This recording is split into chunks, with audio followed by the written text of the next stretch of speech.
எல்லோருக்கும் என்னோட வணக்கங்கள். ஃபர்ஸ்ட் ஆஃப் ஆல் ரொம்ப நன்றி நீங்கள் டைம் எடுத்து இங்கே வந்ததுக்கு. அண்ட் உங்கள் எல்லாருக்கும் ப்ரீஃப் கிடச்சிருக்கும் எதனால் இந்த ப்ரெஸ் மீட் வைக்கிறோன்னு. I am doctor Priya Selvaraj, director of GG hospital Chennai.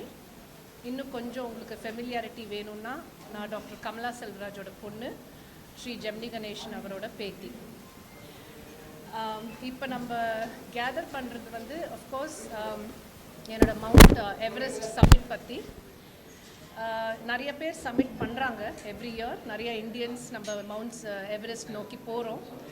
But இதில் என்ன வித்தியாசம், இது என்ன ஸ்பெஷல்னா, அவங்களுக்கு அவங்களோட ஓன் அச்சீவ்மெண்ட் ஒன்று இருக்கும். அவங்க ஸ்டேட்டில் ஃபஸ்ட்டாக வந்திருக்கலாம், அவங்க சிட்டியில் அவங்க ஃபஸ்ட்டு சம்மிட்டராக இருக்கலாம், இல்லைனா ஏஜ் வைஸ் நம்ம பார்க்கும்போது 16 வயசு நிஷா என்னோட தான் இருந்தாங்க. ஸோ அதனால் அந்த விதத்தில் பார்க்கும்போது 50 வயசை தாண்டி ஒரு சம்மிட் இல்லை, பட் 2 சம்மிட் நம்ம 7 மாதம்குள்ளார நம்ம முடிச்சது தான் இதில் அச்சீவ்மெண்ட். ஃபஸ்ட்டு சம்மிட் வந்து மவுண்ட் மனஸ்லு செப்டம்பர் 2025 நான் அச்சீவ் பண்ணது. அண்ட் இப்போ mount Everest May 27 10 AM submit பண்ணேன். இதை வந்து நான் சில வார்த்தைகள் நான் யூஸ் பண்ண மாட்டேன். கான்குவெஸ்ட், கோல், இதெல்லாம் வந்து இதுக்கு ஈடுபாடு வராது. ஏன்னா நம்ம ஒரு மவுண்ட் 8000 மீட்டர் பீக் நம்ம கிளைம் பண்ணும்போது எனக்கு வந்து அது ஒரு ஸ்பிரிச்சுவல் ஜேர்னி, அது ஒரு டிரான்ஸ்ஃபர்மேஷன் ஜேர்னி. அது வந்து படிப்படியாக நான் அடி எடுத்து வச்சு அதுக்கு ட்ரைனிங் எடுத்து தான் அந்த லெவலுக்கு வர முடிஞ்சுது. அண்ட் ஏஜ் பற்றி பேசும்போது ட்ரெக்கிங்கிற வார்த்தை என் வாழ்க்கையில் வந்ததே 48 வயசில் தான். ஸோ 2021 நான் அந்த ஜேர்னியை ஆரம்பித்தேன். 2021 அது ஏஜ் ஆஃப் 48 ஆரம்பிச்சுட்டு இப்போ 52 இயர்ஸில் 2 8000 மீட்டர் பீக் முடிச்சிருக்கேன்னா அதுக்கு சில காரணங்கள் இருக்குது. அண்ட் அஃப்கோர்ஸ் சப்போர்ட் சிஸ்டம் இல்லாமல் அதெல்லாம் அச்சீவ் பண்ண முடியாது. ஸோ ஃபஸ்ட்டு வந்து டிசிப்ளின், ட்ரைனிங், அதுக்கு உண்டான ஸ்கெடியூல், அண்ட் அதுக்கும் முன்னாடி எப்படி இந்த இன்ட்ரெஸ்ட், ஒரு ஃபர்டிலிட்டி ஸ்பெஷலிஸ்ட் எப்படி வந்து மவுண்டன்ஸை நோக்கி நம்ம போகிறோங்கிறது வந்து it was a personal refuge. I took refuge in the mountains. That is நம்ம மவுண்டன்ஸ் கிட்ட ஒரு மென்டல் ஹெல்த், ஒரு எமோஷ்னல் ஹெல்த் கரை பிடிக்கிறதுக்கு நம்ம போனோம். And it happened in the peak post Covid times. 2020 2021 எனக்கு ரொம்ப கடினமான வருடங்கள். அதில் எங்கள் அப்பாவை நான் தொலைச்சேன் கோவிடுக்கு. அதுக்கப்புறம் சரி எதையாவது ஒரு டிசிப்ளின், ஒரு சேலஞ்சு நம்ம எடுத்துக்கிட்டு ஃபிசிக்கல் அண்ட் மென்டல் ஹெல்த்துக்கு நம்ம நோக்கி போகும்போது மவுண்டன்ஸ் தான் எனக்கு வழியை காமிச்சுது. ஸோ அப்படி ஆரம்பித்த ஒரு ஜேர்னி எப்படி இவ்வளோ தூரம் ப்ரோக்ரெஸ் ஆச்சுன்னா, ஒரு பீக் நம்ம கிளைம் பண்ணிவிட்டு ஒரு மாற்றத்தோட, ஒரு மனநிலை மாற்றங்கள், நம்மளோட ஹேபிட்ஸில் மாற்றம், ஒரு மினிமலிஸ்டிக் லைஃப் ஸ்டைலில் கரைப்பிடிச்சி போகும்போது it becomes a spiritual journey. And ஒரு பீக் முடிக்கும்போது அடுத்தது என்ன இன்னும் நம்மளை சேலஞ்ச் பண்ணி நம்ம போகணுன்னு யோசிக்கும்போது டெக்னிக்கல் ட்ரைனிங் வர ஆரம்பிச்சது. ஸோ டெக்னிக்கல் ட்ரைனிங் வந்து 6000 to 7000 மீட்டர் பீக்கில் தருவாங்க. ஸோ நான் போன கம்பெனி வந்து எனக்கு டெக்னிக்கல் ட்ரைனிங் கொடுத்து அதுக்கப்புறம் தான் 8000 மீட்டருக்கு குவாலிஃபை ஆகணும். பட் இதெல்லாம் முன்னாடி எப்படி ஒரு டாக்டருக்கு இது ஸ்கெடியூலில் போட்டு வேலையை விட்டுட்டு எப்படி ட்ரைனிங், உடல் பயிற்சி எப்படி எடுத்தோம்னா, the entire credit goes to my coach doctor Sugapradeep. என்னோட உட்காந்துட்டு இருக்காங்க. நான் பேசி முடிச்சதுக்கப்புறம், நான் வீடியோ காமிச்சதுக்கப்புறம் டாக்டர் சுகப்பிரதீப் வந்து எப்படி எனக்கு ஒரு 50-year-oldக்கு ட்ரைனிங் கொடுத்து மவுண்ட் எவரெஸ்ட்டை கிளைம் பண்ண வச்சாங்கன்னு அவங்க ஒரு ப்ரீஃப் கொடுப்பாங்க. ஸோ இப்போ நான் ஒரு வீடியோ த்ரோ காமிக்கிறேன். அதில் உங்களுக்கு என்னெல்லாம் அந்த கிளைமில் இன்வால்வ் ஆச்சு. ஒரு மவுண்ட் எவரெஸ்ட் போகிறோம், tallest peak in the world. But அது தவிர 13 பீக்குங்க இருக்குது. அதில் இன்னொன்று நான் மனஸ்லூன்னு முடிச்சிருக்கேன். அதெல்லாம் பண்ணுறதுக்கு என்ன மாதிரி ஒரு கிளைம், அந்த ஹோல் ஆம்பியன்ஸ் எப்படி இருக்கும், அட்மாஸ்ஃபியர் எப்படி இருக்குங்கிறத அந்த வீடியோவில் நீங்கள் பார்த்துருங்க. இப்போ ஒரு நிமிஷம். அப்போ fall region which is the most dangerous portion of Everest வந்து அன்ஸ்டேபிளாக இருந்தது, செராக்ஸ் விழுற மாதிரி இருந்தது. ஸோ அந்த ஐஸ்ஃபால் டாக்டர்ஸ் இன்னும் கொஞ்சம் தள்ளி போடணும்னு சொல்லிட்டு நாங்கள் தான் last people on the mountain. நாங்கள் 12 பேரும் எங்கள் கம்பெனிலேருந்து ப்ளஸ் ஒரு 50க்கு கம்மியாக தான் நாங்கள் ஷேர்பாஸ் அண்ட் கிளைம்பர்ஸ் மொத்தமாகவே இருந்தோம் ஆன் May 27. ஏன்னா மே 28 நாங்கள் டிசென்ட் பண்ணணும். மே 29 Himalayas is closed, Everest is closed for public and climbing. So அதனால் அந்த ஒரு அர்ஜென்சியில் அண்ட் லாஸ்ட் 2 டேஸில் நிறைய விண்ட்ஸ்டார்மை மீறியும் சம்மிட்டை எப்படியோ நாங்கள் கரை பிடிச்சோம். So it was a challenge. And டிசென்ட்டில் நாங்கள் வரும்போது அகெயின் கும்பு ஐஸ்ஃபால் ரீஜனை ஃபுல்லாக நைட்டில் தான் நாங்கள் கடந்து வந்தோம். அப்போ எனக்கு ஒரு சம்பவம், அந்த க்ரெவாஸ்னு நீங்கள் லேடர் போட்டு க்ராஸ் பண்ணுறதை பார்த்துருப்பீங்க. அந்த லேடர்ஸ் எல்லாம் சில இடத்துல இருக்கும், சில இடத்துல இல்லாமல் இருக்கும். அப்போ அது இல்லாத இடத்துல நாங்கள் க்ராஸ் பண்ணும்போது நான் ஆக்சுவலி உள்ளே விழுந்துட்டேன். உள்ளே விழுந்து அடிக்காயெல்லாம் வந்தது. பட் எது என்னை உயிரை காப்பாற்றுச்சுன்னா என்னோட டெக்னிக்கல் ட்ரைனிங், என்னோட கைடு சேஃப்டி ரோப் எப்போதுமே போட்டுட்டு தான் கரை தாண்டணும், எப்போதுமே அதை மறந்துடக்கூடாதுன்னு சொன்னதுனால சேஃப்டி ரோப் தான் என்னோட உயிரை காப்பாற்றுச்சு. ஸோ இவ்வளோ சேலஞ்சஸ் நம்ம ஃபேஸ் பண்ணி நம்ம கேள்வி கேட்கலாம், ஏன் நல்லா இருக்குது வாழ்க்கை, ஏன் உயிரை இப்படி லைனில் வச்சு இவ்வளோ கஷ்டப்பட்டு மலை ஏறணும்னு. பட் நீங்கள் ஒன்ஸ் மலைக்கு போய் பார்த்துட்டு வாங்க, அது எப்படி உங்களோட ஹோல் லைஃப்பை மாற்றுங்கிறத உங்களுக்கே புரிய வரும். நம்ம இந்த மாதிரி சேலஞ்சஸ்லாம் பார்த்துட்டு நம்ம திரும்பி வரும்போது நம்மளோட ஆர்டினரி டே டு டே வாழ்க்கை என்னடா இதுலையா இவ்வளோ கான்ஃப்ளிக்ட், இதுலையா இவ்வளோ ஒரு கஷ்ட நஷ்டம், இதெல்லாம் ஒன்றுமே கிடையாதுன்னு நம்ம யோசிச்சுட்டு கொஞ்சம் மன திருப்தியோடு நம்ம வாழ்க்கையை வாழற மாதிரி பார்ப்போம். அது என்னோட ஃபீலிங், என்னோட ஹோல் ஐடியாஸ். பட் மவுண்டன்ஸ் நிஜமாகவே நம்மளை அதுதான் கான்கர் பண்ணுது தவிர நம்ம மவுண்டன்ஸ் எப்போதுமே கான்கர் பண்ணுறதுக்குன்னு நினைக்கக்கூடாது. நினச்சா உயிரை எடுத்துரும், பறிச்சிடும் ஒரே நிமிஷத்தில். ஸோ ஃபஸ்ட்டு நம்ம உச்சியில் நிற்கும்போது நம்மளுக்கு அது கோல் அட்டைன் பண்ணிட்டோங்கிற ஒரு உற்சாகத்தோட நம்ம அதை ஒரு ஒரு கோவிலுக்கு போனால் எப்படி இருக்கும்னு சொல்லிட்டு ஃபஸ்ட்டு ஷேர்பாஸும் நம்ம இந்தியன்ஸ்க்கு தானே அந்த பண்பாடு இருக்கும். ஃபஸ்ட்டு நாங்கள் வணங்குவோம், வணங்கிட்டு தான் மற்றதெல்லாம் வெற்றியை கொண்டாடுறதோ, இல்லை அது வெற்றின்னு நீங்கள் கூப்பிட்டிங்கன்னா அது வெற்றியை கொண்டாடுறதோ, இல்லை நம்மளை உயிரோட கூப்பிட்டு என்ன காமிக்க வச்சுட்டிய ரூஃப் ஆஃப் த வேர்ல்டுக்கு காமிக்கிறியேன்னு சாகர் மாதாக்கோட பிளெஸ்ஸிங்ஸை வாங்கிட்டு தான் நம்ம இறங்குவோம் ஆக்சுவலி. அண்ட் உயிரோட வந்துட்டோன்னா the mountain has spared you, the mountain has blessed யூன்னு அர்த்தம். ஸோ அங்கே என்னோட ஆசை என்னென்னா அந்த பீக்கில் ஜிஜி ஃபர்டிலிட்டி ரிசர்ச் ஃபவுண்டேஷனை லான்ச் பண்ணணும். It's an NGO for onco fertility, that is cancer பேஷண்ட்ஸ்க்கு குழந்தை கொடுக்குற மாதிரி ஒரு என்ஜிஓ, அவங்கள மானிட்டரியாக எக்கனாமிக்காக ஹெல்ப் பண்ணுறதுக்கு. ஸோ அந்த ஃப்ளாகை நான் அன்ஃபோல்ட் பண்ணும்போது தான் என்னோட பிளெஸ்ஸிங்ஸ், சாகர் மாத்தாலேருந்து பிளெஸ்ஸிங்ஸ் கிடைச்ச மாதிரி எனக்கு ஃபீலிங். ஸோ அது எனக்கு ஃபுல்ஃபில் ஆயிடுச்சு. So that was the aim and intention. நீங்கள் கேள்வி ஏதாவது இருந்தால் கேட்கலாம். பட் டாக்டர் சுகப்பிரதீப் எப்படி ஒரு 50-year-old ட்ரெயின் பண்ணீங்கன்னு you can give a brief for the media, how you train, because நிறைய பேர் கேட்டாங்க. ஓகே, ஃபஸ்ட்டு இது என்னென்னா இன்னும் கொஞ்சம் கிளாரிஃபை பண்ணுறதுக்கு, நம்ம சவுத் இந்தியாவிலேருந்து first woman above age 50 to summit Mount Everest ma'am தான். ஸோ அது எப்படி பண்ணதுன்னா, it's a 4 years process.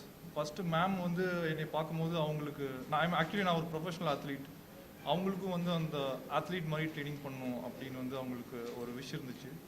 So அப்படி ஸ்டார்ட் பண்ணது தான். அப்படியே ஒரு ஃபேஸாக ஒரு 6 months ஒன்ஸ் அத்லீட் எப்படி ட்ரெயின் பண்ணுவாங்களோ, நான் என்டூரன்ஸு, அப்புறம் எக்ஸ்ப்ளோசிவ் ட்ரைனிங், அவங்க ஏஜுக்கு எது சூட்டாக இருக்குமோ அந்த மாதிரி நான் 6 months ஒன்ஸ் மாற்றிட்டே இருந்தேன்.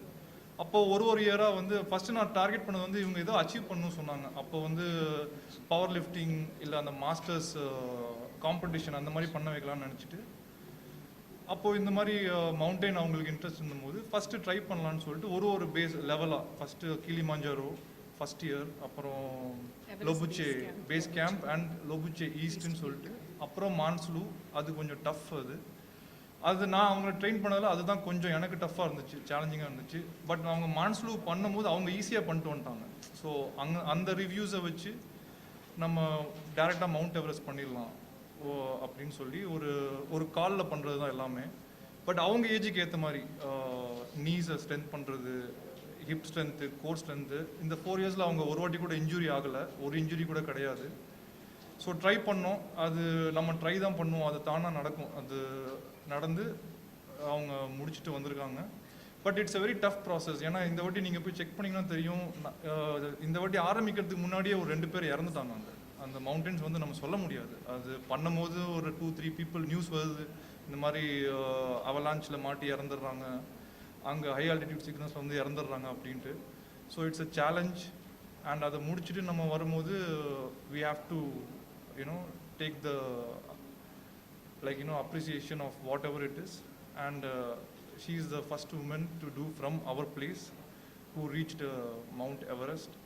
Training is complicated, but age related எனக்கு தெரியும் என்ன பண்ணணும், அக்யூரேட்டாக தெரியும், அந்த ஏஜுக்கு ஏற்ற மாதிரி நம்ம இன்ஜுரி பண்ணாமல் பண்ணி. அண்ட் ஐம் ஆல்சோ நான் வந்து மார்ஷியல் ஆர்ட்ஸ் ட்ரெயின் பண்ணுறேன், அவங்களையும் மார்ஷியல் ஆர்ட்ஸ் ட்ரெயின் பண்ண வச்சு அந்த என்டூரன்ஸ் ஹார்ட் பீட்லாம் வந்து கொஞ்சம் ஃபாஸ்ட்டாக ஒர்க் பண்ணணும், அதுக்கு மவுண்டனுக்கு ஏற்ற மாதிரி பண்ணி.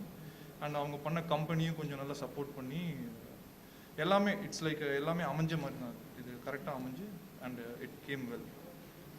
பர் டே வந்து இட் கேன் அந்த camp. So Everest base camp நாங்கள் ஃபஸ்ட்டு 8 நாள் ஆகிடும். From Kathmandu Everest base camp first reach பண்ணணும். எவரெஸ்ட் பேஸ் கேம்பில் என்ன ஆகும், ஒரு 2 days ரெஸ்ட் கொடுத்துட்டு டெக்னிக்கல் ட்ரைனிங் ஆரம்பிப்பாங்க கும்பு ஐஸ் ஃபாலில். அப்போ வந்து ஹார்னஸ் யூஸ் பண்ணி ரோப்ஸ் கிளைம் பண்ணுறது, டிசென்ட் பண்ணுறது, பிலே டிவைஸ் யூஸ் பண்ணுறது, க்ரெவாஸ் கிராசிங், லேடர் கிராசிங், இதெல்லாம் ட்ரைனிங் நடக்கும். அதுக்கப்புறம் திருப்பி ரெஸ்ட் கொடுத்துட்டு அக்கம் பக்கம் இருக்கிற பீக்கு கிளைம் பண்ண வைப்பாங்க. ஸோ புமோரி பீக்னு ஒரு ஹைக் இருந்தது, அதை ஹைக் பண்ண வச்சாங்க அந்த மவுண்டனை. அதுக்கப்புறம் ரொட்டேஷன்ஸ் ஆரம்பிக்கும். ஸோ இப்படி தான் போகும். ஸோ ஈச் ஒன் ஸ்டாமினா வேறு, என்டியூரன்ஸ் வேறு, எக்ஸ்பீரியன்ஸ் வேறு. யங்ஸ்டர்ஸ் இருப்பாங்க, மவுண்டனியர்ஸ் ஏற்கனவே நிறைய மவுண்டன்ஸ் பண்ணுவாங்க. இது ஒரு அவங்க கோல் 14 பீக்ஸை முடிக்கணும்னு, ஆக்சிஜன் இல்லாமல் ஆக்சிஜனோட இந்த மாதிரிலாம் இருப்பாங்க. ஸோ அவங்கள கம்பேர் பண்ணும்போது நம்மளுக்கு ஷெர்பாஸ் அண்ட் கைட்ஸ் என்ன சொல்லி கொடுப்பாங்கன்னா, நீங்கள் ஃபிட்னஸ் ஸ்கெடியூலில் முடிச்சுட்டு தான் வந்திருக்கீங்க, நீங்கள் நல்லா தான் இருப்பீங்க, உங்களோட பேஸுக்கு ஏற்ற மாதிரி உங்களுக்கு எவ்வளோ தூரம் முடியுமோ அவ்வளோ தூரம் நீங்கள் நடக்கலான்னு. ஸோ ஒரு ஆளுக்கு 8-9 hours எடுத்ததுன்னா ஒரு கேம்புக்கு மூவ் பண்ணுறதுக்கு எனக்கு அது வந்து 10 hours எடுக்கலாம், 12 hours எடுக்கலாம். பட் அந்த குறிப்பிட்ட டைம் ஃப்ரேமோடு நான் போய் சேரணும், அவ்வளோதான். That was the only expectation. And so technical ட்ரைனிங்க்கு அப்புறம் கேம்ப் ரொட்டேஷன்ஸ் வந்து you have base camp to camp 1, camp 1 to camp 2, camp 3, camp 4. Camp 4லேருந்து தான் நாங்கள் சமிட் புஷ், தட் இஸ் உச்சிக்கு போகிற பிளானே இருக்கும். நைட்டில் தான் ஆரம்பிப்போம், எல்லா சமிட் கிளைம்ஸும் நைட்டில் தான். So per day walking can be 8-9 hours, 10 hours, 12 hours, 13 hours also. And my final summit, I took 12 to 13 hours. Whole night walking, whole night climbing, 12 to 13 hours to reach at 10 AM. ஒரு பேஷனுக்கோ ஒரு நியூவாக ஏதாவது நீங்கள் கற்றுக்கணும், ஒரு mountaineering, rock climbing, surfing, sky diving, ஏதாவது ஒரு adventure ஸ்போர்ட்ஸோ ஒரு பேஷனோ உங்களுக்கு முன்ன இருந்திருக்கு. முன்ன டைம் இல்லை, படிப்பு, ஃபேமிலி, அப்புறம் ஹாஸ்பிட்டல், இதுலேயே வாழ்க்கை கடந்துடுறோம். அப்போ ஃபைனான்சஸும் இருக்காது. ஸோ இப்போ நம்மளுக்கு வரும்போது நம்ம ஒரு ஃபிட்னஸ் எந்தூசியாஸ்டாக இருந்துட்டு நம்ம நல்லபடியாக ஒரு ஹெல்தி வாழ்க்கை லீட் பண்ணும்போது there is no restriction where age is concerned ஒரு விழிப்புணர்வு. there is no restriction for your passion or goal or எதையும் ஒரு வாழ்க்கையில் நீங்கள் ஃப்ரெஷ்ஷாக ஆரம்பிக்கணும்னு தோன்றதுக்கு there is no restriction. But அதுக்கு உண்டான சப்போர்ட் சிஸ்டம் இருக்கணும், அதுக்கு உண்டான ட்ரைனிங்கில் நீங்கள் கரெக்டாக ஈடுபாடு இருக்கணும், சின்சியராக இருக்கணும். So this is the thought process that there is, if the youngest can do, so can the oldest. Sir இவங்களை பண்ண வைக்கிறதுக்கு ரீசன் வந்து ஏஜ் ஃபேக்டர். இவங்க பண்ணாங்கன்னா நாளைக்கு இவங்களை பார்த்துட்டு ஈவன் யங்ஸ்டர்ஸ் இப்போ என் பேஷண்ட்ஸே நிறைய பேர், மேடம் நானும் ஏறணும், எனக்கும் இந்த ஆர்வம் இருக்கு, எனக்கும் தொழிலில் நான் பண்ணலையா சாதனை பண்ணியிருக்கேன், சும்மா கேலி பண்ணுறவங்கள. பட் அதுதான் எனக்கே தெரியலையே, எனக்கு நிறையா தான் இன்ட்ரெஸ்ட் இருக்குது. சார் சொல்கிற மாதிரி மார்ஷியல் ஆர்ட்ஸ்லேயும் இன்ட்ரெஸ்ட் இருக்குது, ஏன் ஒரு ரிங்கில் இறங்கி ஒரு ஃபைட் கூட பண்ணுறதுக்கு இன்ட்ரெஸ்ட் இருக்குது. பட் அதுக்கு நம்மளுக்கு அந்த லெவலுக்கு போகிறதுக்கு நம்ம எவ்வளோ தூரம் ஹார்ட் ஒர்க் பண்ணுறோமோ அதில் தான் அடங்கியிருக்கு எல்லாமே. there is nothing restricting you. அதுக்கு உண்டான டைமை உண்டாக்கணும், அதுக்கு உண்டான ஃபைனான்சஸ் நீங்களாக தான் ஏர்ன் பண்ணி வரணும். அதெல்லாம் இந்த வயசில் தான் பண்ண முடியும். இதே 20s நான் போய் மவுண்டன் ஏற போகிறேன், எனக்கு ஃபைனான்ஸ் கொடுங்க, நான் படிப்பை விட்டு அதுக்கு போகிறேன்னு சொன்னால் அப்பா அம்மா ஒத்துப்பாங்களா? ஒத்துக்க மாட்டாங்க. ஸோ நம்மளுக்கு எப்போ அந்த ஆப்பர்ச்சுனிட்டிஸ் கிடைக்குதோ there is no age restriction அப்படின்னு சொல்ல வரேன். ஆக்சுவலி லோபுச்சே ஈஸ்ட் நான் பண்ணும்போது நான் ஆக்சுவலி சொல்லியிருந்தேன் அனௌன்ஸ்மெண்ட் மாதிரி, very few people from the south Lobuche east பண்ணுவாங்க. It is only 6119 metres. ஆனாலும் அது ஒரு டெக்னிக்கல் கிளைம், அதுதான் என்னோடய ஃபர்ஸ்ட் டெக்னிக்கல் கிளைம். அண்ட் அது கவர் ஆயிடுச்சு. பட் அதை சொல்கிறேன் that you know from the south நீங்கள் பார்த்தீங்கன்னா ஏஜ் வைஸோ இல்லை டபுள் சமிட் இந்த மாதிரி வித்தின் அ ஷார்ட் டைம் பண்ணுறதுலையோ நான் சாதனை உருவாக்கணும்னு போகலை, பண்ணிட்டு வந்துட்டு தான் ரியலைசேஷன், ஓ இதை பண்ணியிருக்கோம், இது இவ்வளோ சீக்கிரமாக நம்ம பண்ணியிருக்கோமேங்கிற அந்த தாட்டும் எனக்கு வரல. இப்போ தான் நான் கேல்குலேட் பண்ணி பார்க்குறேன், வித்தின் 7 months மனஸ்லு செப்டம்பர்னா இப்போ வந்து நம்ம இதை கிளைம் பண்ணியிருக்கோமே, இட்ஸ் அ ஷார்ட் பீரியட் அப்படின்னு. இப்போ நீங்கள் கேட்டிங்கல்ல வேற என்ன சாதனைன்னு, இதை பாருங்க, நாங்கள் வெறும் இதே சி லெவலில் டெரெயினில் வெறும் வீட்டில் இருக்கிற ஜிம் எக்யூப்மெண்ட் என்ன இருக்கும் அதுதான் இப்போ படிச்சோம். ஆக்சுவலி ஃபெசிலிட்டிஸ் கிடையாது. அதனால என்ன எப்படி ட்ரைனிங் பண்ணோம்னா கொஞ்சம் ஆல்டர் பண்ணி நம்மளோட பாலம் இருக்குல்ல, பிரிட்ஜஸ்ஸு, இவங்களோட ஹாஸ்பிட்டல் ரேம்ப்பு, அப்புறமா கொஞ்சம் அந்த ஸ்லாண்ட் போர்டு, ஒரு போர்டு இருக்குது ஸ்லாண்ட் போர்டு, ஏன்னா மலையில் உங்களுக்கு கால் வைக்க முடியாது, அதை பர்டிகுலராக வாங்கி போர்ட் ட்ரைனிங் கொஞ்சம் போரிங்காக இருக்கும். பட் அது ரிப்பீட்டடாக பண்ணிகிட்டே இருக்கணும். அது எக்ஸ்பென்சிவ் கிடையாது, ஆனால் ஃபெசிலிட்டிஸ் இல்லை. பட் நம்மளாம் ஃபார்முலேட் பண்ணணும். அதுதான் எனக்கு கிரெடிட் கொடுக்குறேன். ஏன்னா நான் வீட்டில் இருக்கிற படிக்கட்டு, ஹாஸ்பிட்டலில் இருக்கிற ரேம்ப்பு, வேலைக்கு போகிறதுக்கு முன்னாடி அந்த எக்ஸசைஸை பண்ணி முடிச்சுட்டு ரவுண்ட்ஸ் பண்ணிட்டு அப்படியே வீட்டுக்கு வந்து நமக்கு ஹை ஆல்டிடியூட் கிடையாது. அதனால ஹை ஆல்டிடியூட்னால இப்போ நான் மார்ஷல் ஆர்ட்ஸ் பண்ண வச்சேன். ஏன்னா மார்ஷல் ஆர்ட்ஸ் பண்ணும்போது உங்களுக்கு ஷார்ட் பர்ஸ்ட் கார்டியோ, ஹார்ட் கொஞ்சம் ஃபாஸ்ட்டாக ஒர்க் ஆகும். ஸோ அந்த மாதிரி எக்ஸ்ப்ளோசிவ் கிக்ஸு அந்த மாதிரி ட்ரைனிங்கில் ஒரு கால்குலேஷனில் பண்ணது தான். நம்மக்கிட்ட ஃபெசிலிட்டிஸ் எல்லாமே சி லெவல். மற்றவங்க எல்லாரும் எவரெஸ்ட் போகிறேன்னு சொல்லிட்டு லே லடாக் போய் ட்ரைனிங் எடுத்தாங்க. மற்ற ஐ திங்க் பெங்களூர், மைசூரில் there is some mountaineering clubs. And முக்கியமாக என்ன பண்ணேன் இந்த வாட்டினா பிரெத் ஒர்க். இவங்க நிறைய பிரெத் ஒர்க் இந்த வாட்டி மவுண்ட் எவரெஸ்ட் கொஞ்சம் பீக் அதிகம்னால இந்த பர்டிகுலர் ட்ரைனிங் வந்து நிறைய பிரெத் ஒர்க், அந்த மூச்சு ஹோல்ட் பண்ணிட்டு கொஞ்சம் பாக்ஸ் பிரீத்திங் மாதிரி விடுங்க, அதுவே ஒரு ட்ரைனிங்காக பண்ணிட்டு இருந்தோம் ஒரு 6 months. இந்த வாட்டி அந்த மாதிரி நிறைய ஸ்பெசிஃபிக்காக பண்ணும்போது அது அவங்களுக்கு சூட் ஆயிடுச்சு. So I didn't have to miss work. Last day வரைக்கும் ஒர்க் பண்ண நல்லா முடிஞ்சுது. எங்கேயுமே போக தேவையில்லை ட்ரைனிங்க்கு, வெறும் வீடும் ஹாஸ்பிட்டலுக்கும் மத்தியில் வி ஃபினிஷ்ட் எவ்ரிதிங். யா, அந்த சென்ட் தாமஸ் மவுண்ட் கூட எனக்கு போக டைம் கிடையாது பிஃபோர் த இது. ஏன்னா நான் 30 days இல்லாததுனால ஒர்க்கில் நல்லா எக்ஸ்ட்ராக்ட் பண்ணாங்க, நல்லா வேலையிலேயே ஈடுபாடாக இருந்துட்டேன். பட் நீங்கள் சொல்கிற பாயிண்ட் நான் சொல்கிறேன், இவங்க சொல்கிற எல்லாமே இஸ் ஆக்சுவலி டெக்னிக்கலி சவுண்டு. ஏன்னா எக்ஸ்ப்ளோசிவ் கார்டியாக் ஆக்டிவிட்டி வேணும்.